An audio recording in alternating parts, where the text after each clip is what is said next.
7 dangerous men didn't break out of a maximum security prison with explosives or drills. They did it by weaponizing kindness. By the time the guards realized they were being groomed, the gates were already open. Discover the chilling psychological blueprint used to dismantle institutional security from the inside out.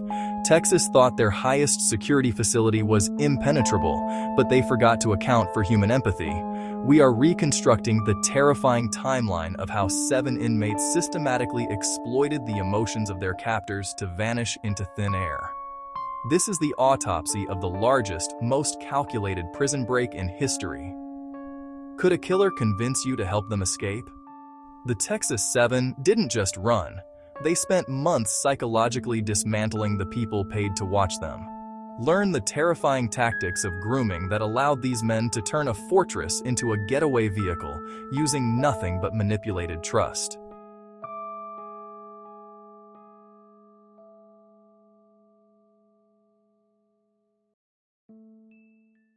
They did not raise their voices. They did not threaten guards with makeshift knives. They did not spend months digging a tunnel through concrete and dirt. Instead, 7 men in the John B. Connolly unit planned their escape using a far more subtle tool. They used kindness. They weaponized trust. On December 13, 2000, they executed a plan not about brute force, but manipulation. This is not just a story of a prison break. It is a timeline autopsy of how a system was dismantled from the inside. The plan began not with a blueprint, but with observation. The ringleader, George Rivas, was intelligent and charismatic. He watched. He listened. He learned the rhythms of the prison. He saw civilian maintenance supervisors come and go. He noticed guards who were tired. He noticed guards who were complacent. He noticed guards eager for a friendly face. The men did not present themselves as a gang. They were individuals. They were model inmates. They did their jobs without complaint. They smiled. They made eye contact. They learned the names of guards. They learned the names of maintenance workers. They learned the names of civilian staff. They asked about their families. They remembered small details. This was the foundation. It was slow. It was deliberate. It was nearly invisible. The first phase, blending in by standing out positively. In a place of opposition, they chose cooperation. They volunteered for the least desirable jobs. They worked in the maintenance shop, a critical hub with tools and uniforms. They became fixtures, reliable, unremarkable. This was not rebellion. It was insidious integration. They made themselves useful. They made themselves seem safe. People trust those who make their hard job easier. The seeds were sown in mundane interactions. A polite, good morning. An offer to help carry a box. A shared, quiet laugh. Each act was a thread in a tapestry of trust. To overworked staff, they were a welcome change. They were the good guys among the bad. This perception was deliberate, the campaign's first objective. They weren't just breaking out, they were breaking down social walls, creating familiarity where suspicion could not easily grow. Kindness was their currency. They spent it freely. The group, led by Rivas, understood that trust is earned through consistent, calculated behavior. Step 1 was establishing a baseline of helpfulness. When a civilian supervisor seemed overwhelmed with paperwork, one of them would organize a stack of supplies to clear the desk. When a guard looked exhausted at the end of a long shift, they would ensure their work area was spotless, requiring no extra effort. These were not grand gestures. They were small, almost trivial acts of consideration. But they accumulated. They created a subtle sense of gratitude. They made the staff see them not as inmate numbers, but as individuals, as helpful men. Step 2 involved the careful sharing of personal stories. They did not invent wild tales of innocence. Broken homes, youthful mistakes, the desire for redemption. This tactic was designed to evoke empathy. Pity is a powerful solvent. It can dissolve the hard lines of professional detachment. A guard who feels sorry for an inmate is a guard who might subconsciously look for the good in them. They are a guard who might be more willing to believe a lie, to overlook a small inconsistency, because they want to believe in the possibility of change. Step 3 was the normalization of their presence in sensitive areas. They learned the inventory. They learned where tools were stored. They learned the protocols for checking items in and out. More importantly, they became part of the scenery. Day after day, the same guards saw the same inmates performing the same tasks. This routine was a powerful anesthetic. The sight of George Rivas or Donald Newbury in the maintenance shop stopped being a potential security risk and simply became a normal part of the workday. Finally, they created a system of social debt. Their constant helpfulness and polite demeanor were deposits in an emotional bank account. They never asked for anything significant in return, which made their kindness seem genuine. A friendly nod instead of a suspicious stare. A willingness to engage in brief, casual conversation, letting an inmate hold a tool for a few moments longer than protocol strictly allowed. Each of these tiny concessions was a victory. It was a confirmation that their strategy was working. They were not just inmates anymore. They were becoming trusted associates. Every system has vulnerabilities. In the Connolly unit, the greatest vulnerability was not a faulty lock, not a blind spot in a camera's view. It was the predictable, monotonous nature of the system itself. The prison ran on routine. Guards walked the same routes at the same times. Civilian staff followed the same procedures day in and day out. This predictability is designed to create order, but it also creates opportunities for those who study it closely. The Texas 7 became experts in the prison's rhythm.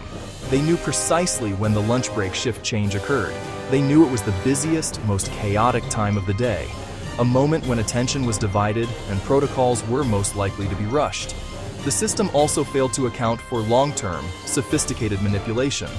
Guard training focuses heavily on immediate threats, violence, contraband, overt rule-breaking. It is less equipped to identify and counter a slow, patient campaign of psychological grooming. The inmates were not being disruptive. They were the opposite of disruptive. Their behavior did not trigger any of the standard alarms. The paperwork showed they were compliant. The guards' informal reports would have described them as cooperative. The system was designed to detect noise. The Texas 7 operated in silence. They understood that the institution was a bureaucracy, and bureaucracies trust paperwork and predictable patterns more than they trust human intuition. Furthermore, there was a critical breakdown in the supervision of civilian staff and specialized areas like the maintenance shop. These zones represent a natural seam in a prison's security fabric, a place where the outside world and the inside world meet. The civilian supervisors were not trained correctional officers. They were tradespeople. Their primary focus was on completing tasks, not on maintaining a constant state of high alert. The inmates exploited this. They treated the supervisors with respect. They positioned themselves as valuable assistants. They slowly eroded the professional distance. The supervisors began to see them as helpers, making it easier for the inmates to gain unsupervised access to tools, storage closets, and eventually, civilian clothing. A culture of complacency had set in. When nothing goes wrong for a long time, people start to believe nothing ever will. The daily checks and balances, designed to prevent exactly this kind of breach, likely became rote exercises, a signature on a form without actually counting the tools, a quick glance into a room instead of a thorough inspection, trusting an inmate to lock a cabinet because he had always done it before. These are not the actions of bad or lazy employees. They are the predictable results of human nature operating within a monotonous system. The prison's defenses had been lulled to sleep, not by force, but by the quiet, comforting lullaby of routine. Before they could execute their final plan, the inmates needed to test the system's weaknesses. This was not done with a single bold move. It was a series of small, calculated probes, each designed to measure the response of the staff and the elasticity of the rules. They would begin with something minor. An inmate might accidentally take a small tool, like a screwdriver, back to his work area, only to discover it and return it with profuse apologies. They would watch the guard's reaction. Was the guard angry? Did they file a report? Or did they simply say, "Be more careful next time"? This feedback was invaluable. It told them which guards were strict and which were lax. The next level of testing involved social boundaries. Rivas, with his confident demeanor, would initiate conversations with staff that went slightly beyond the typical inmate-guard interaction. He would ask a more personal question or offer an opinion on a non-prison-related topic, like sports. The goal was to see if the staff member would reciprocate, to see if they would step out of their official role, even for a moment. If a guard shared a personal detail or engaged in a friendly debate, it signaled a weakening of the professional barrier. It showed that the guard was beginning to see the inmate as a peer, not as a security risk. They were mapping the emotional landscape of the prison, identifying the allies and the obstacles. They also tested physical security in subtle ways. During their duties, they might mistakenly walk toward a restricted area, waiting to see how long it took for a guard to notice and redirect them. They would pay close attention to the way doors were locked and unlocked. Did the guard ensure the bolt was fully engaged? Did anyone double-check the lock? They observed the procedures for logging keys and logging equipment. They noted who was diligent and who simply went through the motions.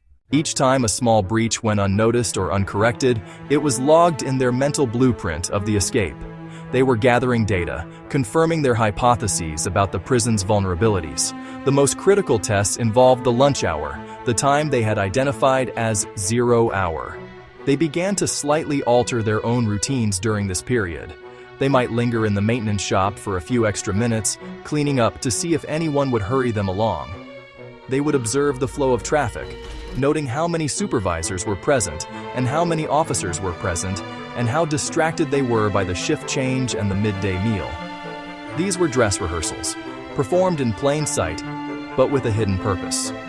They were confirming that the chaos of the lunch hour provided the perfect cover. The system did not notice these small deviations because, on the surface, nothing was wrong. The inmates were simply being diligent workers. On December 13th, 2000, planning observation psychological grooming. The time was 11:20 a.m., the beginning of the lunch period. The pieces fell into place not with a bang, but with a series of quiet, decisive actions, each one exploiting a weakness they had spent months identifying. One inmate created a diversion, faking a need for assistance to draw a specific guard away from his post. This was the first domino. The entire plan depended on isolating staff members one by one, using the trust they had built to lure them into situations where they could be easily overpowered without raising a general alarm. The next step was to call a civilian supervisor back to the maintenance shop under a false pretext. He came alone, unsuspecting. He was walking into a room with men he saw as reliable helpers. Once inside, he was quickly and quietly subdued. The inmates took his keys, his wallet, and his civilian clothing. They repeated this process with breathtaking efficiency. Using the internal phone system, they called other guards and maintenance workers to the shop, using plausible reasons for the summons. "We need help with a broken lock. Can you sign off on this work order?" Each person who responded was met not with violence, but with overwhelming numbers and the shock of betrayal. The cascade of failures was stunning. 11 prison employees were overpowered in less than 30 minutes. The inmates' knowledge of the routine was perfect. They knew who to call. They knew what to say. They knew who would come alone. They had also procured a set of inmate-made plastic knives, but their primary weapon was surprise. They locked their captives in a secure electrical room, using the prison's own security features against it. They changed into the civilian clothes, stole credit cards and identification, and began to load a prison maintenance truck with supplies. They were no longer acting as inmates. They were moving with the confidence of employees. The final act was the boldest. Rivas, dressed as a supervisor, drove the maintenance truck to the back gate of the prison. Another inmate, disguised in a stolen officer's uniform, rode with him. They used the internal phone to call the guard tower at the gate, creating a plausible story about needing to install monitors outside the fence. The gate guard, seeing a maintenance truck and what appeared to be an officer, and hearing a familiar-sounding story, did what he was trained to do when everything seemed normal. He opened the gate. The truck drove out. The Texas 7 were free. They had escaped from a maximum security prison without firing a shot, using nothing more than stolen clothes, a white truck, and a mountain of misplaced trust.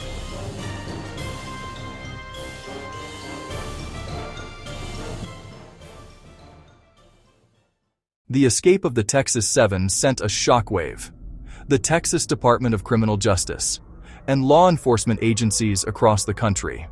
It was a catastrophic failure, not of technology, but of human systems. The immediate aftermath was a frantic, sprawling manhunt, one of the largest in U.S. history. For over a month, the 7 men remained at large, their freedom culminating in the tragic murder of police officer Aubrey Hawkins during a robbery on Christmas Eve. This act of violence shattered any lingering public perception of the men as clever anti-heroes and underscored the profound danger they posed. The manhunt ended in late January 2001 when the group was finally cornered in Colorado. The internal investigation at the Connolly unit revealed a painful anatomy of failure. It was a story told in overlooked details and broken protocols. Investigators found that security procedures had become dangerously lax. Tool inventories were not rigorously checked. Staff had grown complacent about supervising inmates in the maintenance area. The critical lunch hour shift change was identified as a period of significant vulnerability, a chaotic window that the inmates had exploited with precision. The escape was not the result of one single massive error, but a death by 1,000 small cuts, 1,000 moments where a rule was bent, a check was skipped, or a friendly face was taken at face value. The story serves as a powerful case study in the psychology of manipulation. The inmates did not rely on threats. They relied on the innate human desire for cooperation and social connection. They demonstrated that in a closed, high-stress environment, kindness and predictability can be far more effective tools for deception than aggression. They proved that a system designed to manage overt threats can be completely blind to a covert psychological campaign. The guards and staff were not necessarily incompetent. They were human. They responded to positive social cues in the way most people do, and in doing so, they unwittingly became participants in their own defeat. This incident forced a reckoning within the correctional community. It led to widespread reviews of security procedures, particularly concerning the supervision of inmates and work details and the control of tools and keys. Training programs were updated to include modules on inmate manipulation and the subtle signs of grooming. The escape became a cautionary tale, a brutal reminder that the strongest walls and the most advanced cameras are meaningless if the human element of security is compromised. It highlighted the constant, dynamic tension between maintaining humanity in a prison environment and guarding against the ever-present possibility of deception. The lesson was clear. Security is not a static state. It is a continuous process of vigilance. The escape of the Texas Seven forces us to confront a difficult question. How do we build systems that are both humane and secure? Visual subtitle pop. How kindness became a key, a timeline autopsy. The inmates' strategy preyed on the decency of the staff. Politeness, helpfulness, feigned remorse to lower the defenses of staff doing a difficult job with compassion. Does this mean all kindness must be viewed as a tactic? Must guards live in perpetual cold suspicion? That would create a toxic, less safe environment, breeding resentment and desperation. The answer is not abandoning humanity, but pairing it with unwavering professional discipline and systemic clarity. Security cannot rely on gut feeling. It must rest on clear, non-negotiable procedures, consistently audited.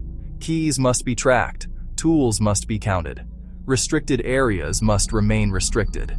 These are not suggestions. They are fundamental pillars of safety.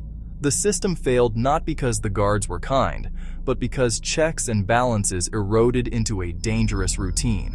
A guard can be professional and polite. The system must stop politeness replacing procedure. A bank, a hospital, a corporate office. Complacency is the silent accomplice to failure. Routine camouflages growing risks. Build a culture where speaking up about small inconsistencies is encouraged, not dismissed. Design systems that assume human error and include redundant checks. Train people to recognize subtle manipulation, to know that a smile can be a mask. Do not let this remain history. Use it as a lens. Examine the systems in your life and work. Where has routine replaced vigilance? Where is trust assumed instead of verified? The time to learn is now. Understand how they turned kindness into a key. Share this with anyone responsible for safety: a manager, a security professional, a community leader. The smallest crack in a system's discipline can widen into a door. Learn the signs. Demand clarity in procedure. Never underestimate the power of a plan built on quiet observation.